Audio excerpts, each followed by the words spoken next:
Hello friends, आप सबका स्वागत है हमारे यूट्यूब चैनल तक्षशिला एजुकेशन पे। आज हम लोग संविधान पढ़ने वाले हैं। संविधान जो कि हमें जानना बहुत ही ज़रूरी है। संविधान एक बहुत ही जटिल मुद्दा है, बहुत ही जटिल सब्जेक्ट है जिसे आज मैं आप सबको पढ़ाने वाली हूँ। लेकिन इस जटिल मुद्दे पर मैं कहानी के तरीके से आपको समझाने का प्रयास करूँगी।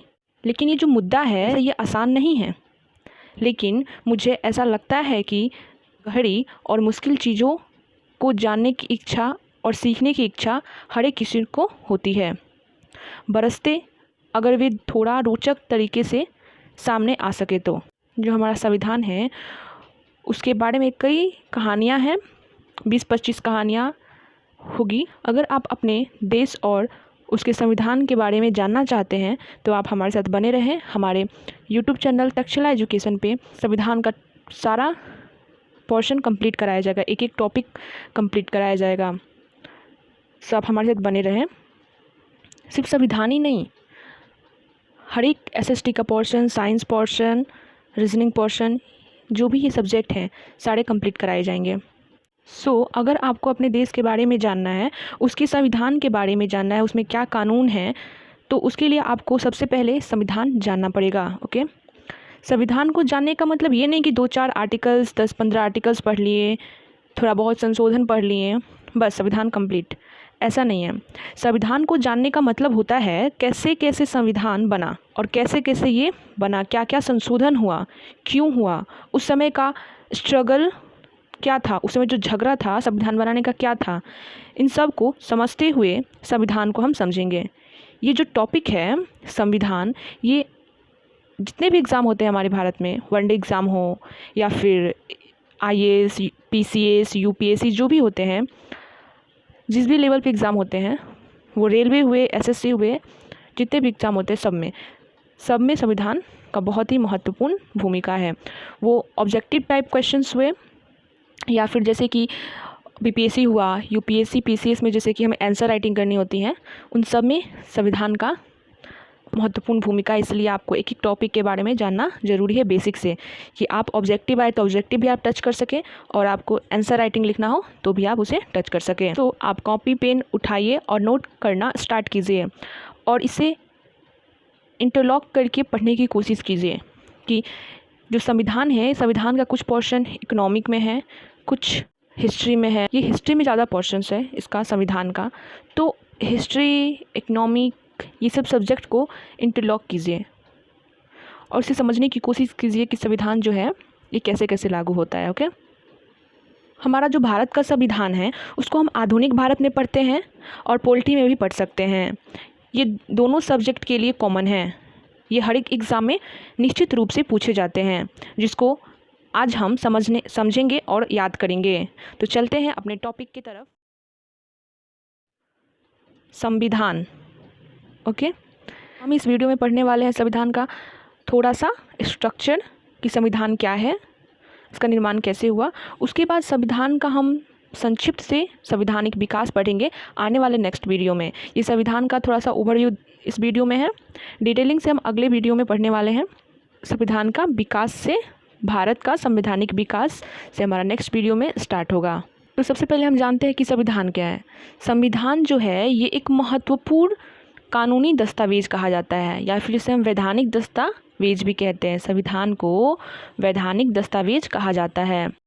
संविधान वह वैधानिक दस्तावेज है जिसमें शासन के अनेक मूलभूत सिद्धांतों का वर्णन होता है, जिनके अनुरूप किसी भी देश या राज्य के शासन का संचालन किया जा सकता है। संविधान से, संविधान जो है ये महत्वपूर्ण कानूनी दस्तावेज होता है जो राज्य, देश के अंग के गठन, अधिकार और कार्यप्रणाली का वर्णन करता है। जैसे कि राज्य और जो देश के कार्यप्रणाली का गठन करता है। ठीक, तो ये जो राज्य हो गया, अब ये राज्य कैसे बनता है, क्या चीज़ ज़रूरी होता है। तो सबसे पहले जो राज्य होता है वो एक राजनीतिक इकाई होती है, ठीक, जिसके पास चार प्रमुख तत्व होती हैं। जैसे कि सबसे पहले उसके राज्य के पास क्षेत्रफल होना चाहिए, दूसरा जनसंख्या होना चाहिए, तीसरा समुचित सरकार होना चाहिए, जो हमारे भारत में लोकतांत्रिक सरकार है। और चौथा संप्रभुता होना चाहिए। तो आपको तो पता ही है क्षेत्रफल क्या है, जनसंख्या क्या है और संप्रभुता क्या होती है। तो ये जो संप्रभुता होती, तो भारत एक संप्रभु राज्य है क्योंकि उसकी जो संप्रभुता है वो जनता में निवास करती है और वह बिना किसी बाहरी दबाव के अपने नागरिकों को निर्णय देने मन से सरकार को चुनते हैं, वोट देते हैं। उन पे कोई बाहरी दबाव नहीं होता है। राज्य या केंद्र या किसी देश को चलाने के लिए प्रमुख 3 अंग होते हैं जो राज्य के आदेशों को पूरा करती है, जैसे कि पहले विधायिका, कार्यपालिका, न्यायपालिका। और ये जो विधायिका होती है ये राज्य के लिए कानून बनाएगी और कार्यपालिका राज्य का दूसरा अंग है जो कि विधेयक के कानून को लागू करती है। मतलब विधायिका कानून बनाएगी और उस विधेयक को कार्यपालिका लागू। और ये जो न्यायपालिका है ये राज्य का तीसरा अंग है जो कि विधायिका और कार्यपालिका के बनाए गए कानूनों को, ये उसकी कानूनी जो कार्रवाई है उसके कार्य पर नियंत्रण रखेगी। विधायिका और कार्यपालिका के द्वारा बनाई गई जो कार्य है उस पर नियंत्रण रखेगी न्यायपालिका। इन सब को हम डिटेल में आने वाले वीडियो में पढ़ेंगे। अभी हम सबसे पहले संविधान के कुछ इम्पोर्टेंस जो स्टार्टिंग पॉइंट को थोड़ा बहुत हम देख रहे हैं। तो सबसे पहले तो संविधान का जो निर्माण हुआ उसका थोड़ा सा समझ लेते हैं, उसके बाद आने वाले वीडियो में उसको डिटेलिंग से संविधान का निर्माण भी हम देंगे। तो जो भारत में जो संविधान का निर्माण हुआ था उसकी प्रक्रिया ब्रिटिश काल में ही शुरू हो गई, जिसके लिए संविधान सभा का गठन किया गया। ये तो ऐसे ही हो नहीं गई होगी निर्माण संविधान सभा का, नॉर्मली आए क्या तो भारत में संविधान का निर्माण करना है, चलिए हम करते हैं। भारत में संविधान का निर्माण करने के लिए बहुत ही मेहनत करना पड़ा है। भारत का जो संविधान है वो क्रमबद्ध तरीके से हुआ है, क्योंकि संविधान जो हमारा भारत का है वो धीरे धीरे निर्माण उसका विकास हुआ है। तो हम ऐसे भी कह सकते हैं संविधान का क्रमिक विकास। ठीक, तो सबसे पहले तो ये कि संविधान का जो निर्माण हुआ ये उसके लिए एक संविधान सभा गठन किया गया। 1946 में कैबिनेट मिशन के सिफारिश पर संविधान सभा का गठन किया गया था। ठीक, 1 जुलाई 1946 को कैबिनेट मिशन में 3 सदस्य थे, AB Alexander, Stafford Cripps, Lord Pethick Lawrence. Okay, इन लोगों ने मिलकर संविधान का करने के लिए भारत में ये आए थे। सबसे पहले संविधान सभा में जो कुल सदस्य की जो सीट संख्या निर्धारित हुई थी वो 389 थी, जिसमें जो कि 10 लाख की जनसंख्या का प्रतिनिधित्व करती थी।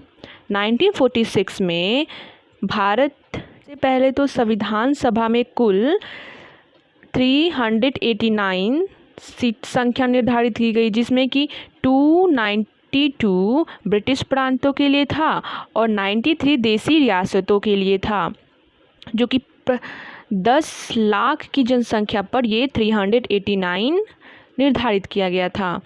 तो ये जो देसी रियासत थे उसमें हैदराबाद के जो प्रतिनिधि थे ये देसी रियासत थे, इसमें भाग नहीं लिया था।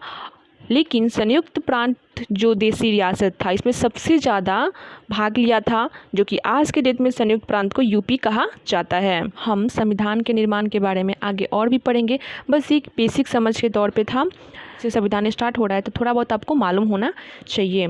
तो उसके निर्माण की प्रक्रिया, प्रथम बैठक, यही सब चीज़ हम नेक्स्ट वीडियो में।